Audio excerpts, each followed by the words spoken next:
What would Jesus do? I love that bracelet. I love that question. I just think, personally, this one's better. WWJDIHWM. You need a bigger bracelet, maybe it's a necklace, I don't know. But what would Jesus do if he were me? Because what would Jesus do? Well, he's the Messiah, so he'd probably save, the universe. But I'm not that. So what would Jesus do if he were me? He did make me on purpose and for a purpose, and you too. And you are here for a reason, which means no, you are not just a sophomore at UT or CU. You are here to show us what it would look like if Jesus was a college student in Austin or in Denver. And you're not just a nurse on the oncology floor at the hospital. You are here to show us what it would look like if Jesus showed bedside manner and gave flu shots and took vitals. And no, you're not just an employee at a starter level position. You are here to show the world what it would look like if Jesus actually submitted underneath somebody else's authority and wasn't a part of gossiping circles and spoke life, right?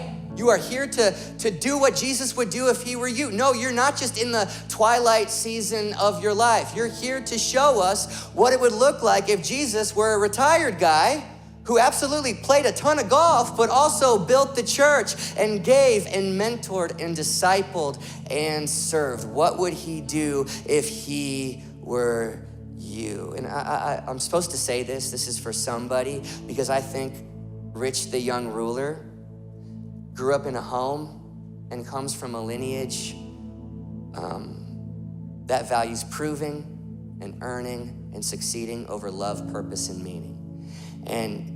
And that's why he's coming to Jesus on this day. And it gets me thinking, man, had he not walked away sad from Jesus, it's possible his kids would have grown up in something different. And what if your purpose is more about who you're raising than what you're doing?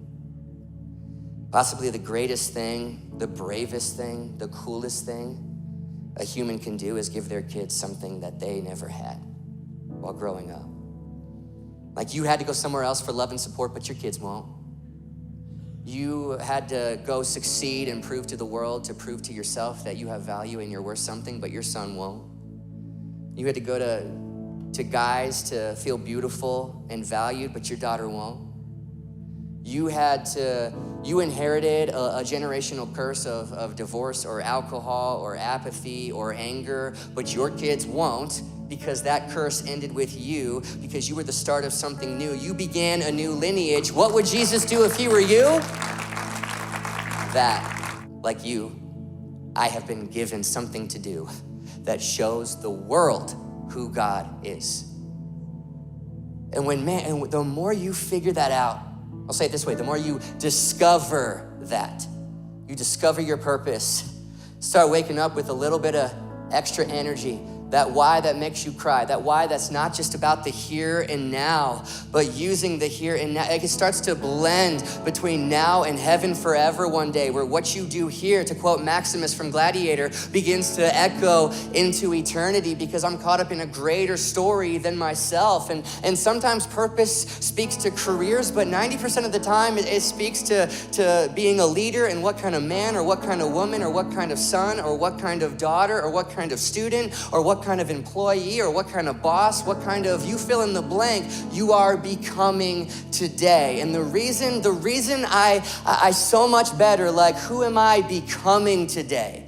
And what do I want to, what did God make me to be, rather than what do you want to be when you grow up, is because that question implies that purpose is a destination or a place that one day you will just get to. But we all know for a fact that is not true, that purpose is not a place. Purpose is a path that you are walking on every single day, discovering more of how God made me